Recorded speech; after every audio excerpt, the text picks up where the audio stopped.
그러니까 지금 입법권 가지고요. 네네. 국가를 자기들 마음대로 주무르겠다. 그렇죠. 그러니까 삼권 분립이 완전히 위배되고요. 그렇습니다. 지금 자기들의 권한만 써야 되는데 네. 자기들이 실제로 행사하는 권한까지 쓰겠다는 거거든요. 그렇죠. 그러니까 자기들이 통제하에 두겠다는 것은 자기들의 실적 행정부가 원래 가져야 될 통제 권한을 네. 입법부가 가지겠다는 거기 때문에 그렇습니다. 니들이 법 바꿔가지고 재판도 하지 그러냐? 그 이재명 방탄할 필요가 없잖아. 아니 지금 개헌이 그거예요. 네. 국민 투표로 결정하자. 네. 국민 투표로 대통령을 끌어내는 걸 결정하자. 이거거든요. 네. 그러니까 이게 위헌이죠. 위헌이죠. 예. 말이 안 되는. 또 한 가지가 있습니다. 이재명이 정말 최악인 게 생중계가 거의 확실시되고 있다라는 분위기가 좀 있어요. 그러니까 저 이번에 이재명의 선고 있지 않습니까? 그거 왜 저는 이렇게 생각합니다. 네네. 저는 이렇게 생각하는 게 지금 뭐냐면 소법정에서 중법정으로 바뀌었거든요. 예, 왜 바뀌었냐면은 네네. 이 소법정 같은 경우는 올라갈 때 통제하기가 상당히 어렵습니다. 네네. 그런데 이 중법정은 통로가 하나라서 네네. 그 하나의 통로만 통제하면 네네. 자동으로 네. 통제가 가능합니다. 네네. 방청객을 말이죠. 방청객 네. 통제가 가능하고요. 네네. 그러니까 이제 도망갈래도 도망가기 쉽지 않죠. 거기서 테러를 일으키거나 잘못하면. 그렇죠. 그래서 이제 그런 통제도 가능하거니와 이 중법정으로 옮기면은 뭐냐면 네. 이제 방송을 할 수가 있는 정도의 규모가 되는 겁니다. 그렇죠. 네. 그렇습니다. 그래서 물론 이게 그러니까 방송국에 카메라가 들어가는 건 아니고 법원에 지금 시스템이 있습니다. 그래서 법원 시스템으로 그것을 송출하면 각 방송국이 그걸 받는 형식으로 돼 있거든요. 네. 그런데 지금 분위기가 법조계에서도 뭐 설왕설래는 하지만 이 재판부가 고민을 하고 있는데 상당히 생중계 쪽으로 고민을 하고 있다라는 이야기가 들리기 그게 왜 그러냐면 이 재판이 이제 왜냐면 왜 판결문은 제대로 읽지도 않고 그죠? 네. 판결문 제대로 읽지도 않고 판결문을 갖다 꼬아가지고 네네. 국민들을 또 속이고 선동할 수 있기 때문에 네네.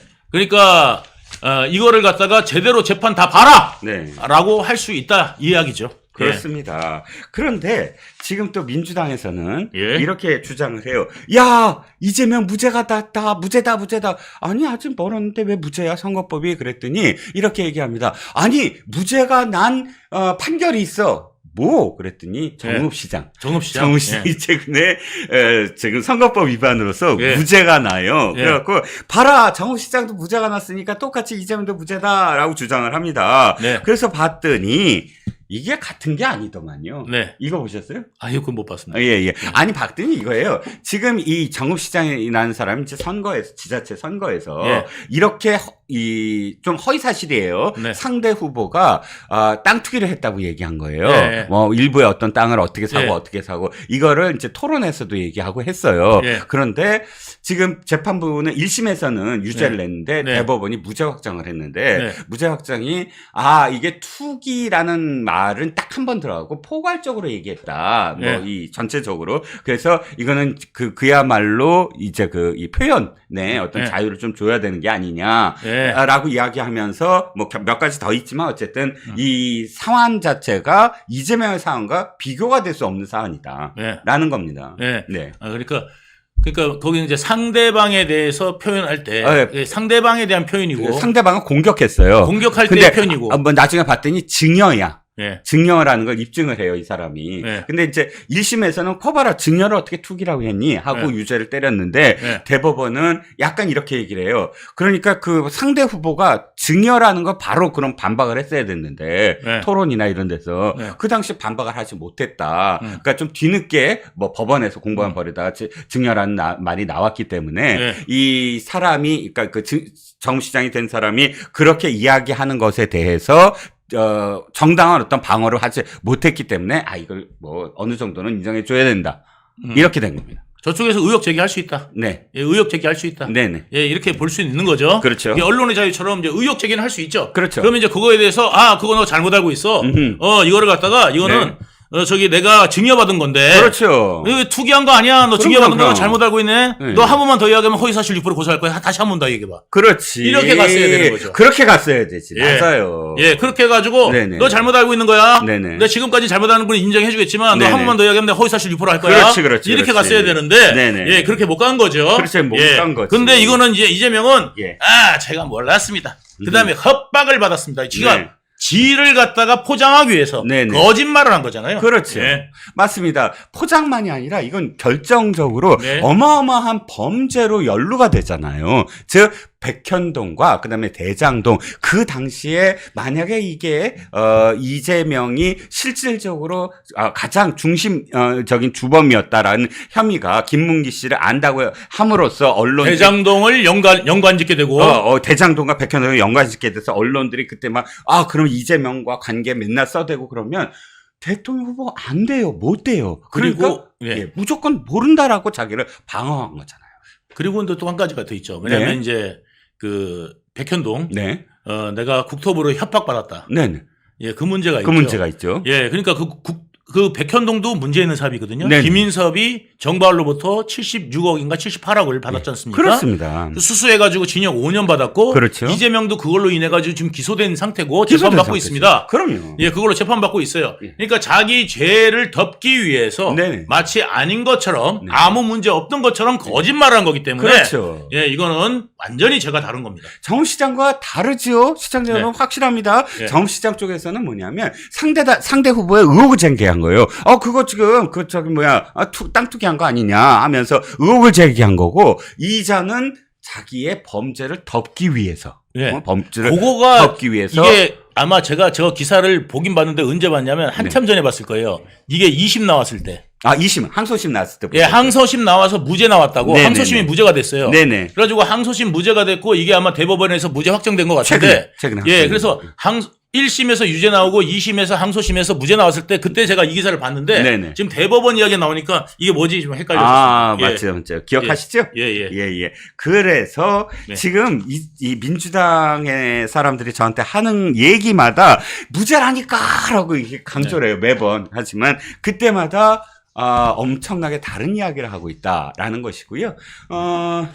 또 한 가지가 뭐냐면 이겁니다. 사실 이재명의 명주를 끊어놓을 수 있는 게 사실은 그 재판 거래거든. 네. 아무리 생각해도 네. 재판 거래야. 재판 거래가 사실 제대로 드러나야 우리나라 사법부가 제대로 서지 않겠습니까? 그렇죠. 정말 그렇습니다. 예, 그런데 그 유동규 본부장님이 완전히 혁혁한 지금 사실 그 공을 세우고 계시잖아요. 그런데 제가 기사를 하나 봤습니다. 2024년 10월 7일 기사인데 법정에서 말씀하셨네요. 중앙지법 형사 22부 열린 공판에서 김만배 2018년에 이재명 재판 판사에게 돈 많이 썼다고 말했다. 네. 기억하시죠? 네. 어떤 내용이었죠? 그러니까 1심 판사한테 자기가 180억을 썼다. 그래서 이제 자기 그 판사의 친구한테 돈을 180억의 사업 자금을 대줬다. 네. 김만배가. 네. 예, 그렇게 이야기하는 걸 제가 직접 들었습니다. 그러면 김만배는 그리고 그때 무죄가 나왔고요. 1심에서? 1심에서. 예. 그리고 난 다음에 2심에서 이제 300만 원 예. 이제 받았죠. 유죄가 나왔죠. 유죄가 나왔고요. 그다음 대법원에서 무죄. 이제 무죄가 나온 겁니다. 예. 이제 그 과정을 제가 이제 말씀을 드리면 1심에서는 한 180억 썼다고 그랬어요. 예. 근데 2심에는 김만배가 말하기를 뭐라고 그랬냐면 찔러도 이 양반은 건드리면 더 큰일 난다. 어허. 그래가지고 이 사람은 이게 만약에 이렇게 오히려 이런 문제가 생기면은 네. 더 세게 본다는 거예요. 더 세게. 음흠. 그래가지고 건드리면 안 된다 이 사람은. 아하. 예. 예. 대쪽이래요. 예. 이 양 완전 대쪽이다. 아하. 그래가지고 여기를 못 건드렸더니 아니야 다를까 300만 원이 나온 거예요. 오. 예. 그렇군요.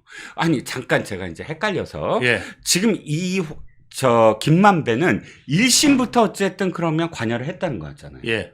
그런데 당시에 제가 잘못 기억하고 있는지 모르지만 아까 김만배가 접근해서 예. 유동규 본부장한테 이렇게 말했다며 권순일한테 지금 쌍방울이 뭘 하고 그건 있어? 그 대법관. 그건 대법원이잖아요. 대법원이요. 그럼, 대법원 때는 이제 뭐냐면 접근이 아니라 이제 늘 만났어요. 종종 이제 만나는데 그 김만배 그 수원 집이 있어요. 네네. 그 아파트. 네네. 그 SK 뭐 이렇게 네네. 그래갖고 이제 거기에 이제 있는데 그 바로 앞에 그 체육관 같은 게 있어요. 네네. 그래서 이제 거기에 그 이제 주차장이 있고 네네. 이런 데가 있는데 네. 그 앞에 이제 상가도 있고 네네. 이제 그런데 그 사이에가 네. 있었는데 거기 이제 거기서 이제 서가지고 제가 이제 기억하는 게 땅이 조금 이제 얼어 있어서 그거를 기억하는 거예요. 예. 그때 이제 그래가지고 앉지를 못했어요. 추워가지고. 네네. 그래가지고 이제 그 벤치도 있었고 했는데 있었던 걸로 기억하는데 네. 그래서 조금만 더 가면 벤치 있었는데 거기 앉지를 않고 거기 서가지고 이제 같이 이야기를 했는데 네. 야 니네 저기 저기 권순일 아니 저기 쌍방울하고 네. 이화영이 네. 지금 권순일 작업하고 있다며 그런 거예요. 그래갖고 무슨 소리예요? 저 못 들었는데요. 그랬지. 나는 몰랐어요, 진짜. 그래가지고 그래가지고 무슨 소리예요? 저 못 들었는데요. 그랬더니 에이 저기 진상이한테 확인해봐. 그러더라고요. 네네. 그래서 내가 정진상한테 전화를 했어요.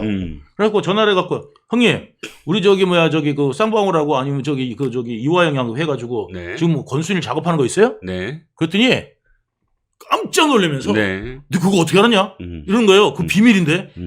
야, 너 어떻게 알았어? 이런 식으로 이렇게 물어보더라고요. 네. 어떻게 하긴 만병이 다 알더만. 그랬더니 와, 진짜 대단하다 만병. 야, 그거 진짜 맞다. 아니, 사실 맞다. 그러면서 그러더라고요. 그래갖고 만병이 형 그거 신경 쓰지 말아요. 자기가 제일 친하다고. 그 만병은 또 어떻게 알았겠어요? 이야기해 주니 알았지 않았겠어요? 그러니까 그 만병하고 통화해가지고 저기 이야기를 하세요. 네. 딱 그때 그랬단 말이죠. 네네. 그러고 난 다음에 이제 이렇게 결론이 난 겁니다. 네. 그런데 네네. 저만 이렇게 이야기했잖아요. 네네. 또 다른 사람이 있어요? 네. 누구요? 제가 뭐라고 그랬죠? 쌍방울이 유화영하고 작업했다고 그랬죠. 네네. 그러면 쌍방울도 당사자잖아요. 김성태도 당사자잖아요. 네네. 그쪽에서도 네네. 그게 사실이었다라고 네. 이야기하고 있다는 거죠. 어디에?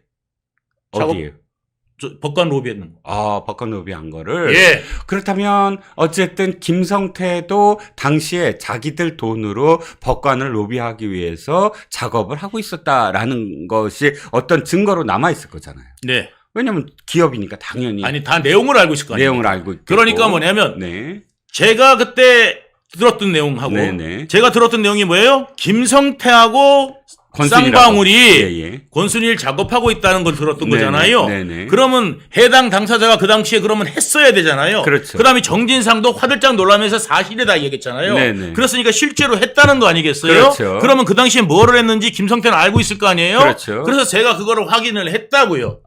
김성태하고요? 아니요. 그럼요. 다른 루트로 확인을 다른 루트로. 그 사실, 그 팩트를 확인했다. 만약에 이게 한다면은 제가 네. 필요하다면 나중에 공개를 하겠습니다만은. 네네. 예, 확인했는데. 네. 이게. 네. 예, 다 드러날 겁니다. 네. 두 번째 질문. 예. 이게 지금 이화영과. 다 드러날 겁니다. 이화영과 김영태의 대화, 그러니까 변호사의 네. 대화에서 나온 건데. 네. 그때 당시에 이화영이 김영태한테 이렇게도 얘기해요. 고법도 있다.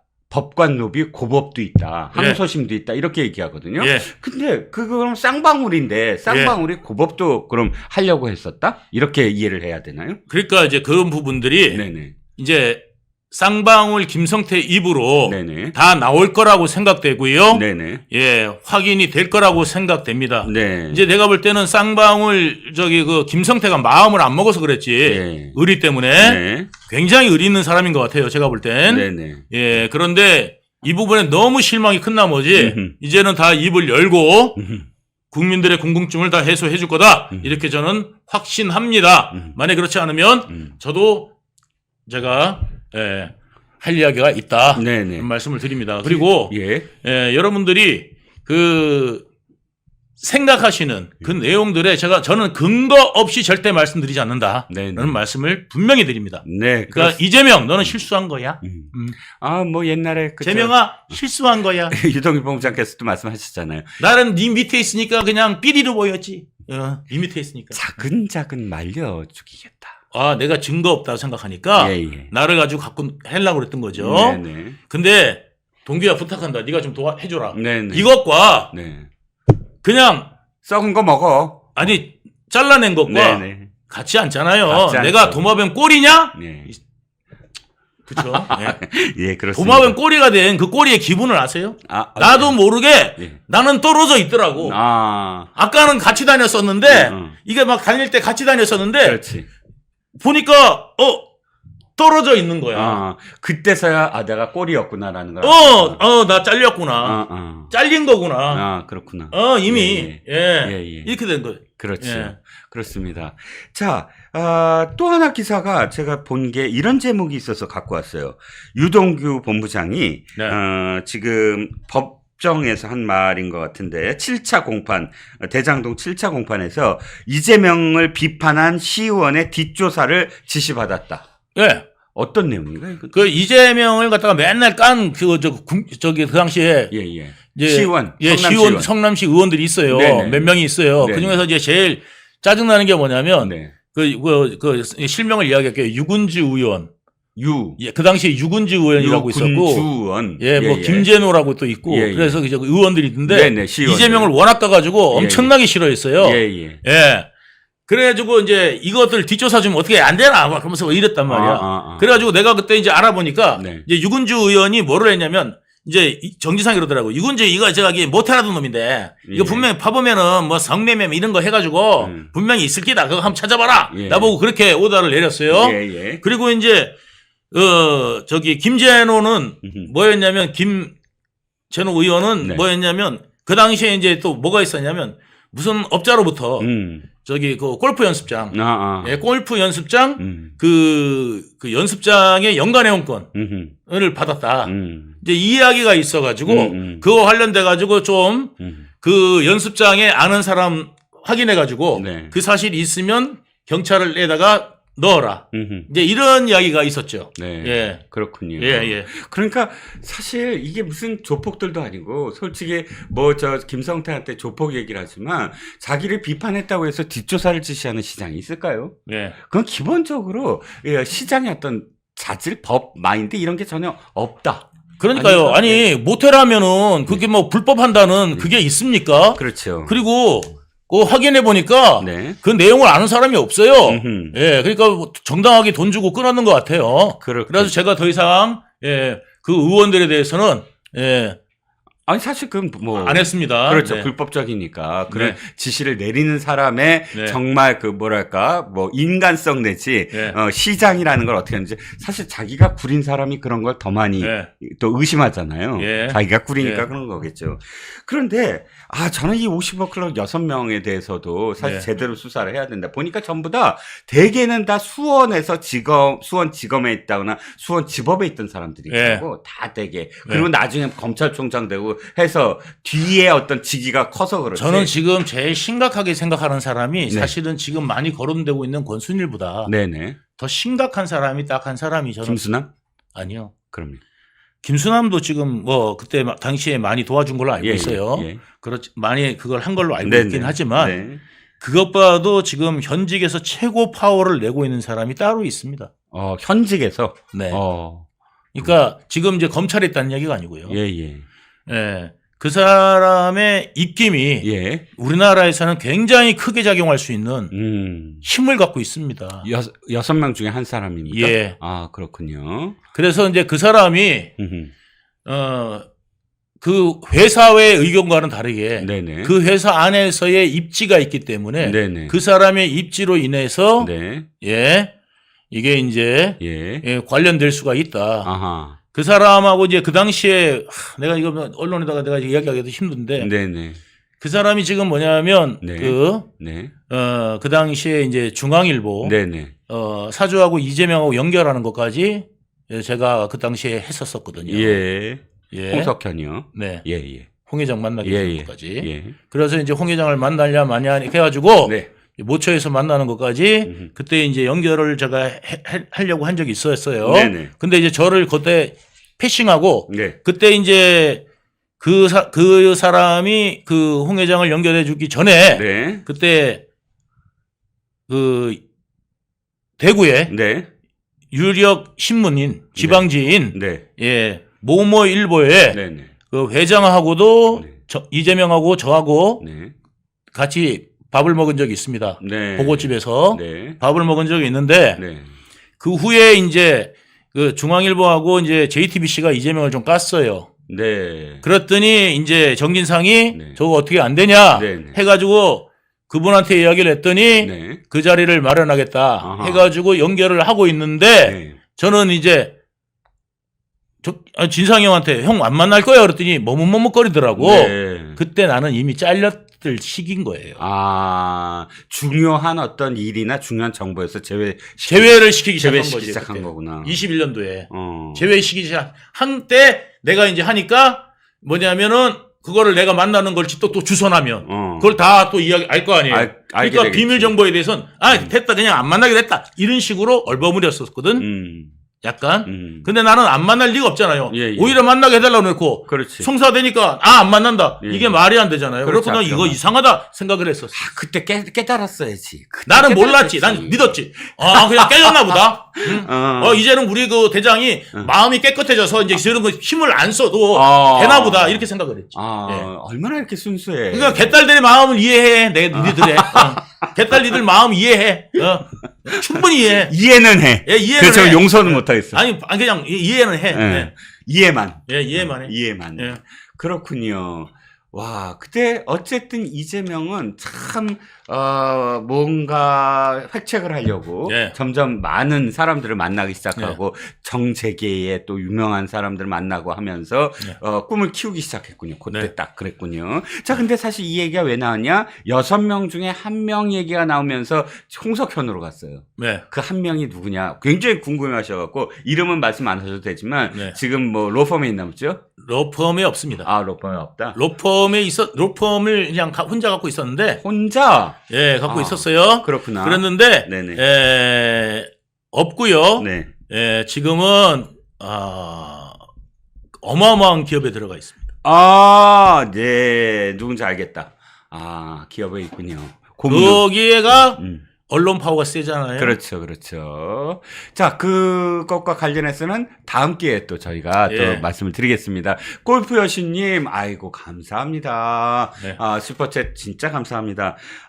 그러다 보니까 사실 정말 재판 거래와 관련된 또 50억 클럽과 관련된 그런 수사가 왜 빨리 안 이루어지나 하는데 김성태 회장 입장에서 봤을 때 저는 분명히 이제는 이야기할 것 같아요. 왜? 만천하에 그렇게 나쁜 참 이화영도 나쁘지만 이재명도 그 왜 아태평화회의인가? 1차 아태평화회의가 킨텍스에서 있었잖아요. 그때 그 1차 아태평화회의가 자기 목숨을 살려준 회의였어요. 네. 왜냐하면 그때 당시에 저기 때문에 해경군 김씨 때문에 민주당에서 이재명 잘라라 막 난리를 치고 있었는데 이해찬이가 그 킨텍스에 딱 나타나서 축사를 하고 그래서 민주당 애들이 전부 다 입을 딱 다물었거든. 대표가 가갖고 힘을 실어주는데 누가 뭐라 그래. 당연히 이해찬이니까. 이해찬이 이종혁 딱 앞에다 두고 막 같이 얘기하고 이 장면들이 누구야? 이재명한테는 완전히 진짜 내 목숨이 살아났구나.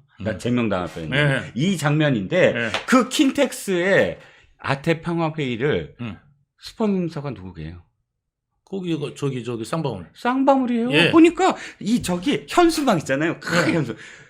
후원 쌍방울 써져 있고 팜플렛 뒤에 쌍방울 그때 2억 냈대요. 2억인가 3억 냈대요. 광고 쌍방울. 그게 원래 예산이 10억으로 됐다가 5억으로 됐다가 그게 1억인가로 줄었을 거예요. 이재명이 딴 데 쓸 때 있어갖고 그랬을 거예요 아마 예산이. 그래갖고 예산이 중구중구 줄었어요. 그래가지고 그때 이제 예산이 줄어들었는데 그래갖고 이화영이가 원래 이제 많은 나라들이 참가하기로 돼 있었는데 그때 이제 몇 나라가 이제 못 오니까 부상 맞추려고 부상 맞추려니까 이게 안 되니까 쌍방울한테 부탁해가지고 쌍방울이 그때 돈을 대준 겁니다. 그렇죠. 그러니까 이 얘기를 왜 하느냐? 그렇게 돈도 대주고 스폰서도 대주고 뻑하면. 그러니까. 경기도에서 예산 없어가지고 원래 하려던 거를 갖다 축소해서 못하게 된 거를 또 이거를 다 하게 만들어준 게 누구야? 김성태예요. 그런데 이재명은 뭐라고 그럽니까? 그 조폭 출신의 대부업하던 그자 말을 믿겠느냐?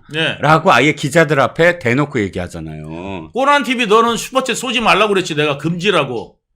꼬난TV 너. 왜요? 왜? 제 꼬난TV 제가 깜빵 동기예요. 그래. 아, 깜빵 동기를 좀 걱정하시는구나, 지금. 야, 너 먹고 살기도 힘든데, 저 재수 씨 생각을 해야지. 야, 그 깜빵 동기의 의리도 대단하다. 네, 저 깜빵 동기예요. 네네, 그렇습니다. 제가 등 밀어주고 막 그랬거든. 아, 그렇군요. 얼마나 착한데. 제가 뭐냐면, 좀 경상도 사나이잖아. 욱하는 그게 있어. 또 불의를 보면 못 참아. 아, 그렇구나. 막 미쳐. 뭐 이러다가 이게 사고를 친 거야. 그래가지고 잠시 들어와 있다가 이제 합의 보고 나갔어요. 나갔는데, 제 나갈 때, 얼마나 그게 아쉬웠냐면, 제가 재밌는 책을 다 갖고 있어. 아, 이거 아쉽겠다. 아, 그거 주고 가면 되잖아요. 근데, 그걸 줘도 다 읽었잖아. 근데 왜냐면 얘가 있어야 계속 나올 거 아니에요. 아, 그렇지. 네. 공급책. 공급책이지. 레드북 공급책. 네. 그러니까 아주 그냥 재밌는 책들을, 아니, 재수 씨가 어떻게 재밌는 것만 골라서 보내. 아니, 그것도 공급을 어떻게 부인이 직접. 아니, 그러니까 재수 씨가. 예. 그래가지고. 그렇군요. 정말 빵수발이 서울구치소 4,000명 최고였어요. 네. 그래서 최고의 그건데. 그래서 재수 씨 어떤 사람인지 나 보고 싶었어. 그랬는데, 정말 우리 꼬난. 정말 미래소년 꼬난. 정말 달려라 꼬난인데. 정말 착한 동생이 됐어요 지금. 지금 장외 집회도 완전히 거의 실패작이에요. 이게 제대로 안 되는 거죠. 그렇죠. 근데 이재명이 위안을 삼는 거 하나는 시간을 길게 본다라는 거거든요. 조건급하고 이재명은 길게 보는 건데 이재명은 일단 이번 두 가지 재판에서 자기가 당연히 구속은 피할 거다. 뭐 구속을 노려도 국회에서 막을 테니까요. 그럼 자기가 지금 정치적 입지만 그대로 유지해 가면 이 재판 지연이나 뭔가 길이 나올 거다 지금 이렇게 보는 거거든요. 그래서 이재명은 굉장히 최근 들어서 신중해졌다. 뭐 중도 확장 뭐 이런 이야기를 해요. 그런 부분입니다. 그런데 대표님 신중한 건 좋은데 갈팡질팡하고 있다라는 생각도 들어요. 왜냐하면 민주당이 처음에는 시민단체 연합하겠다라고 발표했다가 그 다음 날에는 독자적으로 하겠다라고 발표했다가 이번엔 또 이제 조국혁신당과 16일 집회는 연합하겠다라고 해요. 그런데 조국혁신당과 지금 이견이 있었잖아요. 조국은 지금 탄핵을 부르짖을 때다라는 거고 민주당은 아니야 탄핵 말고 딴 거 해야 돼 우리 탄핵은 너무 수위가 세 이렇게 해서 서로 이제 이견이 있었는데 왜 민주당은 이렇게 계속 갈팡질팡하죠? 이재명의 방탄 전략이 달라지고 있기 때문이죠. 그렇군요. 제가 보기에는요. 제가 이 말씀을 드리면 금투세를 폐지 또는 연기하겠다고 이재명이 전격적으로 결정을 했어요. 바로 조국이 반대하고 나섰어요. 그렇죠. 한동훈 대표가 이거는 환영할 만한 일이다라고 했어요. 그 이튿날 민주당 내에서 대대적으로 뭐 연립해서 반대한다라는 게 나왔어요. 이재명이 노린 건요. 금투세를 카드를 가지고 있다가 이재명이 그날 던진 것은요. 지금 이 장외 집회도 실패했지 않습니까? 사실상 실패인데 이재명은 지금 저 크게 성공할 이유도 없어요. 길게 본다면요. 보니까 그게 중요하지 않더라고요, 이재명은. 지금 중도 확장이랍시고 사람들 만나고 다니는 것도 이재명의 장기적인 전략입니다. 이 금투세도 그런 거입니다. 던졌죠. 자, 이 중도 확장이 되려면 어떻게 해야 됩니까? 이 이재명의 결정에 당에서 좀 반발해 줘야 되는 겁니다. 야, 이재명이 당에 반발을 무릅쓰고 금투세를 던졌구나. 그렇구나. 정치쇼는 언제나 이렇게 됩니다. 그런데 뭘 못 가리는 사람들은 진짜 반대하는 사람이 있어요. 그렇죠. 조국이 가만히 보면 그런 사람이에요. 이재명은 지금 쇼하자는데 조국은 다큐 찍고 있어요. 조국은 저기서 금정구에서 뺨 맞아서 그런 거 아니에요? 계속 그래요. 영광에서도 그렇고. 지금 이재명이 던지는 메시지는 난 탄핵까지 지금 안 가. 그거 가면 실패해.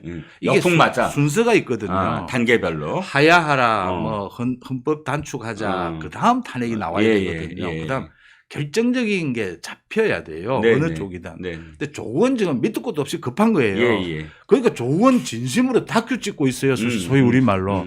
이재명이 보고 있으면 저 뭘 어떻게 해야 될지를 모르는 거예요. 이 정치의 그 꾼들은 말이죠. 뭐 한마디 하면 다 알아듣고 돌아가거든요. 네네. 이게 안 돌아가니까 지금 말씀하신 대로 엇박자가 나는 것처럼 보이는 또 실제 나고 있는 것도 있고요. 네, 그렇게 되고 있습니다. 그렇군요. 저는 거기까지 생각을 못 했는데 이재명은 내가 이렇게까지 하고 있다라고 이제 포지셔닝을 하는 거군요. 그래서 자신의 어떤 중도 확장 이미지를 고개가 끄덕끄덕해집니다. 그럴 수 있다고 생각이 들고요. 그러니까 갈팡질팡이라기보단 사실 이재명은 뭐 즉흥적이면서도 사실 또 이렇게 계획을 꼭 세워놓고 정말 교활한 교활이라고 네네. 해야죠, 저건. 네. 예. 자, 근데 법륜스님 얘기를 좀 해보죠. 일단 법륜스님이 2방을 매겼다 뭐 이렇게 얘기를 합니다. 첫 번째는 경제 문제, 의료 문제부터, 의료 갈등 문제부터 이제 얘기를 해서 이재명이 막 흐뭇해했는데, 윤석열 대통령은 더 욕할 줄 알고, 그런데 정부가 잘못한 건 맞는데, 그러면서, 민주당은 왜 가만히 있냐? 민주당은 왜 지금 침묵하고 있느냐? 과거에 민주당이 하려고 했다가 안 돼서 지금 그러는 거 아니냐? 이렇게 한 방을 매겼고, 두 번째는 이제 서민 경제가 어려운 걸 갖고도, 이거 정부가 잘못한 건 맞다. 근데 민주당은 왜 여기서 적극적으로 나서지 않느냐. 2번이나 지금 법륜스님이 꼭 집어서 바른 말을 하니까 그 대목 쭉 제가 장면이 동영상으로 나왔는데 이재명 대표가 이러더라고요. 예. 오늘까지 여기까지만요. 하고 딱 닫아버리더라고요. 예. 어떻게 보셨습니까? 먼저 저는 법륜스님을 잘 알지는 못합니다. 근데 상당히 많은 이 사람들로부터 얘기도 듣고 하게 되죠. 네네. 거기를 뭐 굳이 왜 가는지 잘 모르겠고요. 네네. 뻔한 거 아닙니까? 지금 이재명 자기 좀 들러리 서달라 이 이야기 아닙니까? 자기 지금 하는데.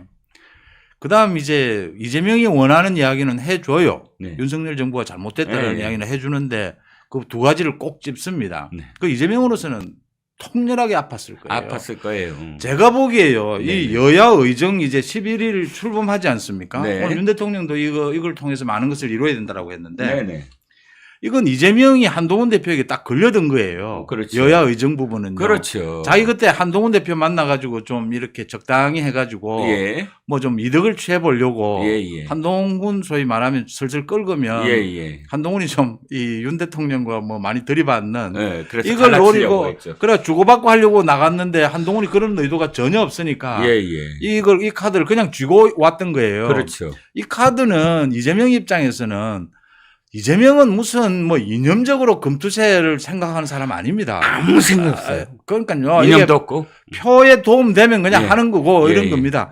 그렇게 생각하고 있는 카드일 뿐이었는데 그렇죠. 여야 의정 마찬가지고 금투세 마찬가지거든요. 지금 이재명이 사실 바라는 것은 의료 대란이 왔으면 좋겠다는 거예요. 그렇잖아요. 지금 하는 행동을 그러니까 보면요. 이제 자기네들이 득세를 할 수 있는 망해야 되니까 윤 대통령의 모든 부분이 망해라 하는 거고. 정부가 의료계에 대해서 사과할 것도 다 했고요. 지금 모든 논의의 장도 다 열겠다라고 했어요. 지금 당장 1,500명을 지금 뽑아야 하지 않습니까? 이건 바꿀 수 없거든요. 그렇죠. 저 교육을 어떻게 시킬 건지 지금 대책을 세워야 돼요. 그런 부분을 다 논의를 하자라고 하니까 이제 의료계도 많이 움직이거든요. 그렇죠. 이재명이 이상해진 거예요. 지금 참여를 하지 않을 수도 없고 할 수도 없고 이렇게 된 거예요. 그렇죠. 법륜스님이 그걸 꼭 꼬집은 것입니다. 그렇습니다. 그러니까 법륜스님은 제가 알고 있기로는 뭐 제가 정치인들한테 들은 이야기입니다. 정치 뭐 8단쯤이 된다고 그래요. 뭐 9단이라고 제가 하면 모르겠는데. 어느 정치인보다도 더 뛰어나다고 이야기를 잘 들었어요. 제가 이걸 보니까 그런 것 같아요.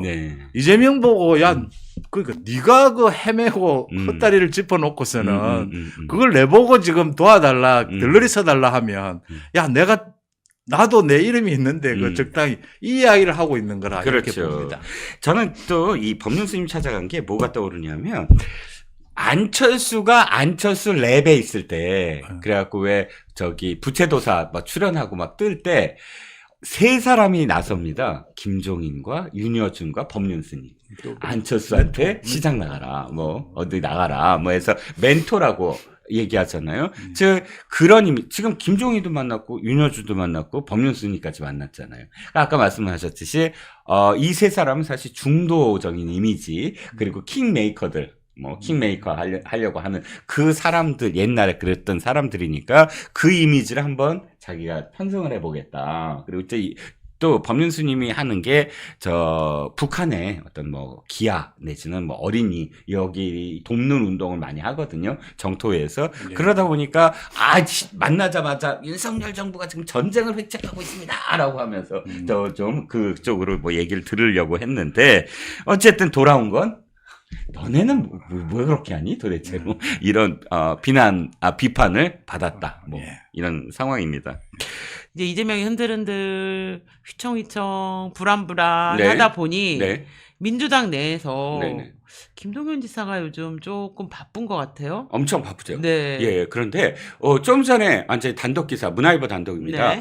극비회동 이런 제목 아주 섹시하잖아요. 극비회동. 그렇지. 예. 김동연이 지금 그 유럽에 출장을 갔습니다. 그래서 반도체와 관련된 그런 출장을 갖고 오스트리아, 네덜란드, 독일을 방문해서 반도체 산업 글로벌 협력 강화라는 거를 한답시고 이제 갔습니다. 그런데 마지막 날 행정이 지금 김동연 돌아와 있어요. 돌아와 있는데 그 일정 속에서 문화일보가 뭘 발견했느냐? 독일이 마지막이었는데 지금 독일에 누가 가 있어요? 김경수가 가 있어요.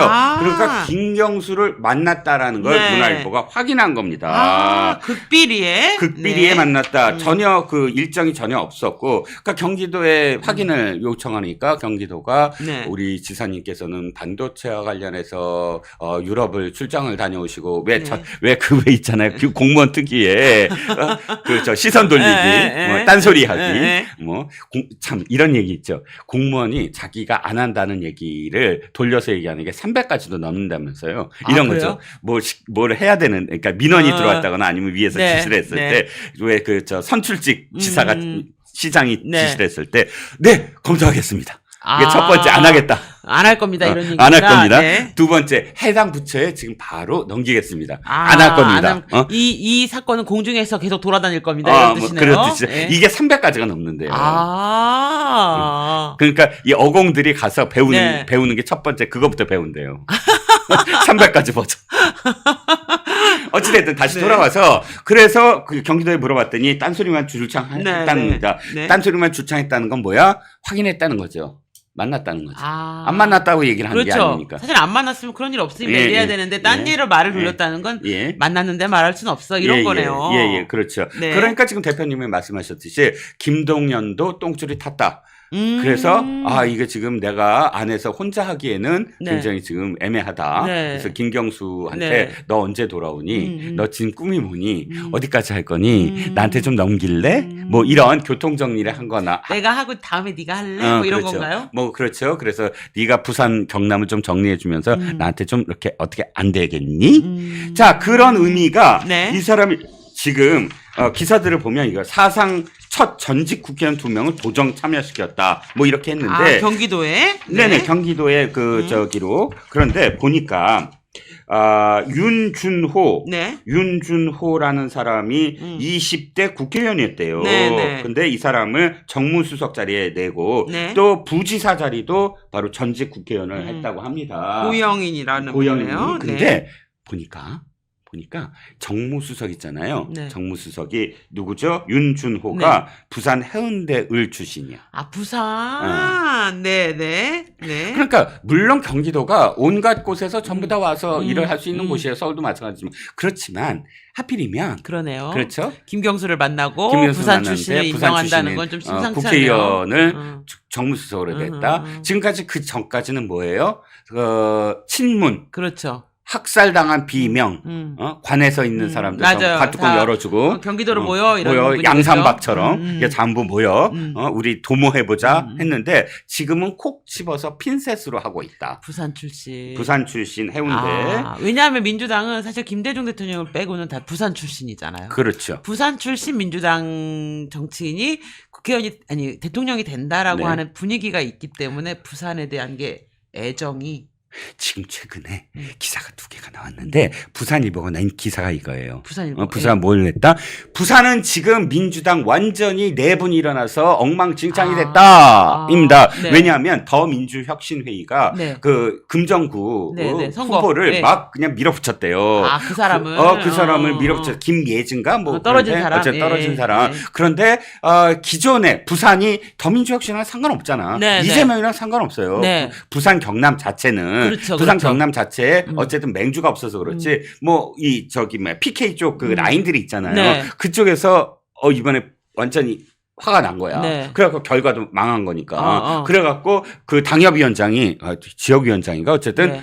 뭐 사표를 던지고 네. 막 그냥 뭐 서로 충돌을 하고 있다. 근데 두 번째 기사는 뭐냐면 이재명의 고심 커진다. 뭐냐면 부산 경남이 자기하고 이제 완전히 괴리됐다는 게 점점 증명이 되는 거예요. 그렇죠. 이번 선거 결과로. 자, 한번 문재인이 가서 폭망했잖아요. 네. 부산 말아드셨잖아. 네.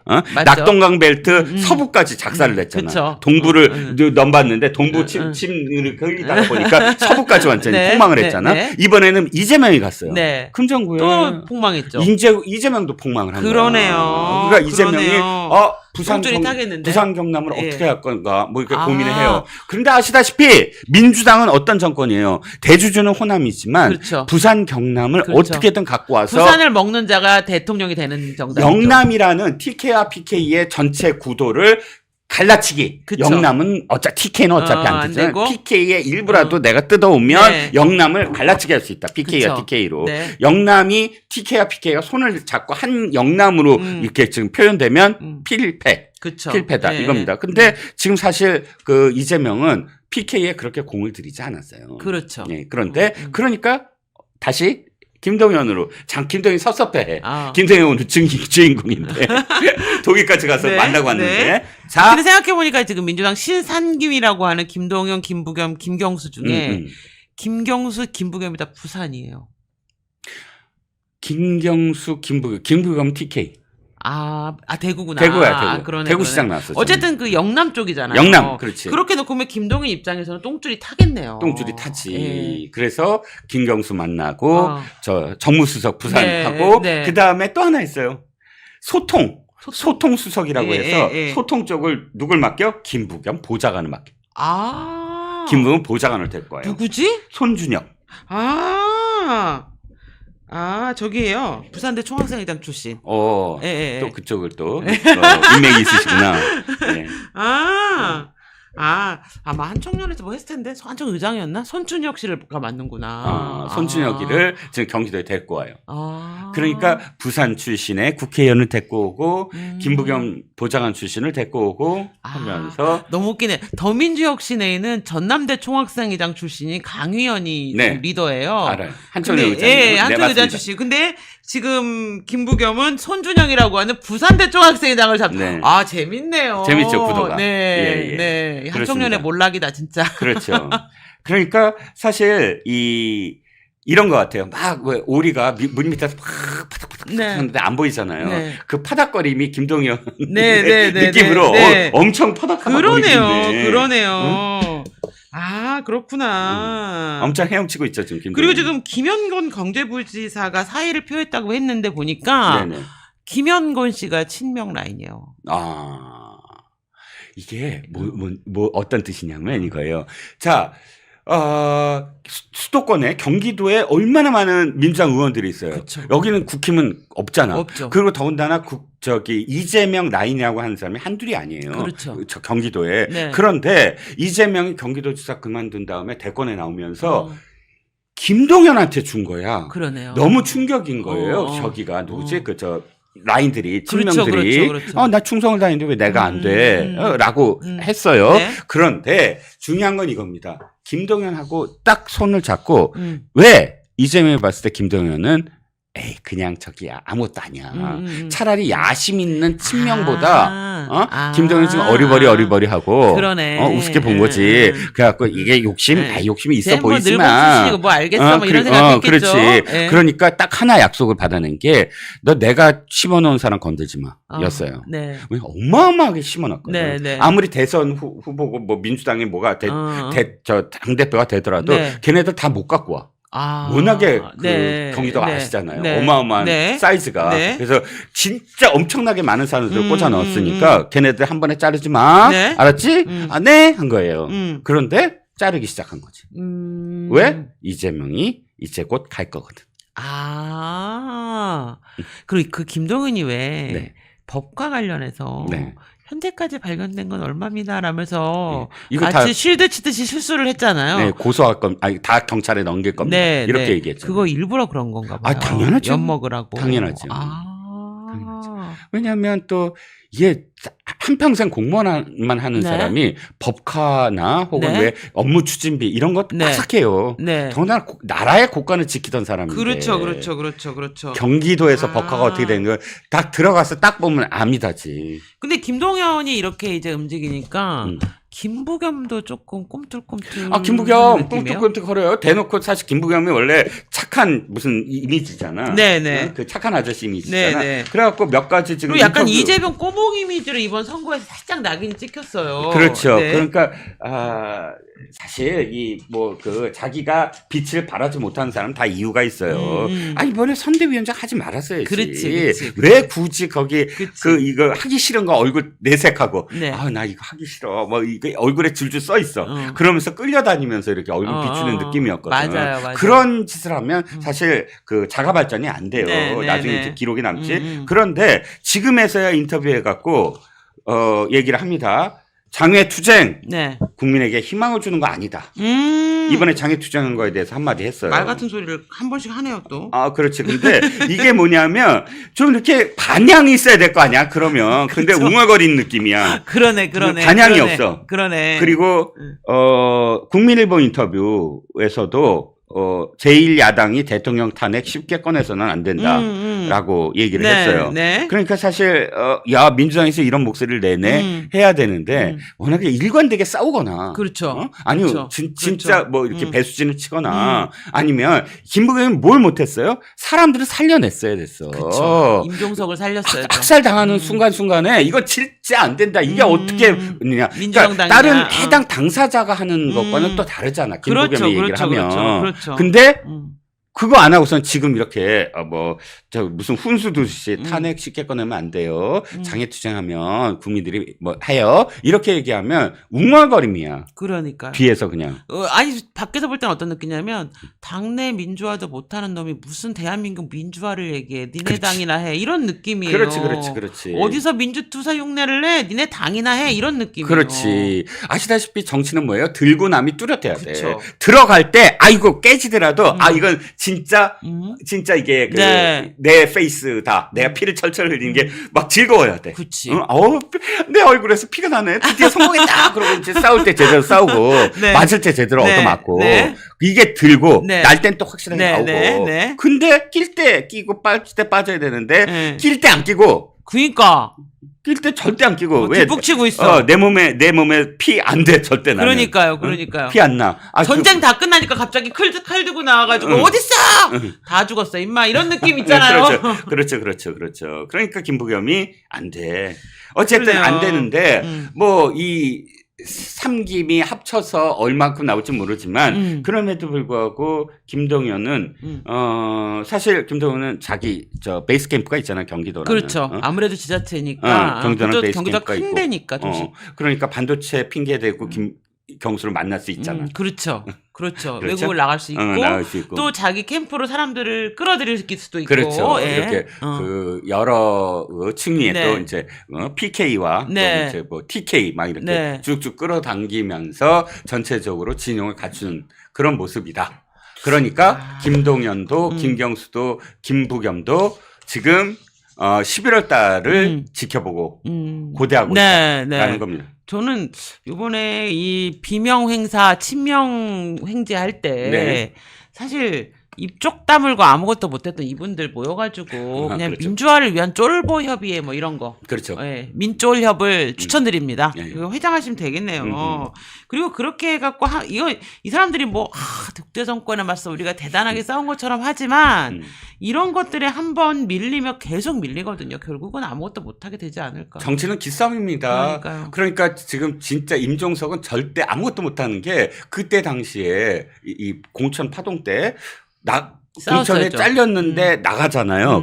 난 나가겠다. 자기 지역구에 나가겠다. 그때 뭔가 결기가 있어야 되는데 그쵸. 이렇게 얘기해요.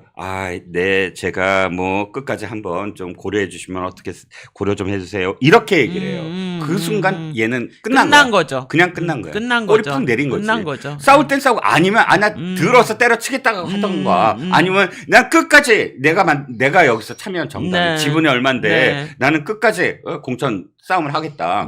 나를 어떻게 잘라? 뭐 싸우든지. 그러니까요. 그런데 그러니까 이 참 전대엽 신화가 안타까운 게 조폭과 손잡은 한 총련.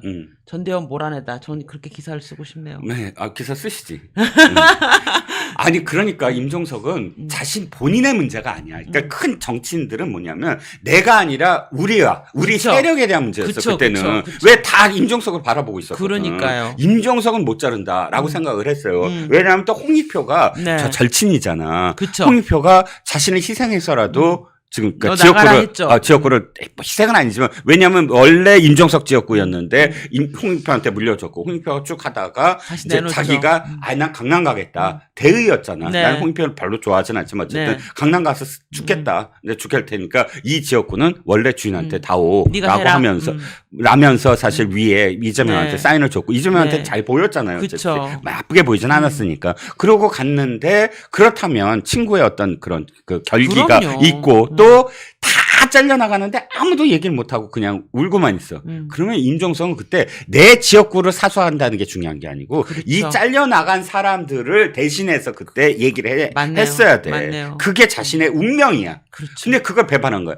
저한테 그냥 주시면 안 될까요? 이렇게 돼버린 거야. 이번에 계기면 다음에도 못 나가잖아요. 예. 뭐 이런 거죠. 그렇게 징징대고 네. 울음을 울었으니 그러니 참 꼬라지가 저 꼬라지지. 안타깝습니다. 네네. 아, 예. 면역력이 왜 중요한지 말 안 해도 다들 아시죠? 저는 몇 년째 환신을 꾸준히 먹고 있는데 면역력만큼은 걱정 안 합니다. 요즘 같은 시대 튼튼한 면역력에 건강까지 쑥쑥 지금부터라도 환신 꼭 챙겨 드세요. 드셔본 분들만 그 진가를 느낄 수 있다니까요.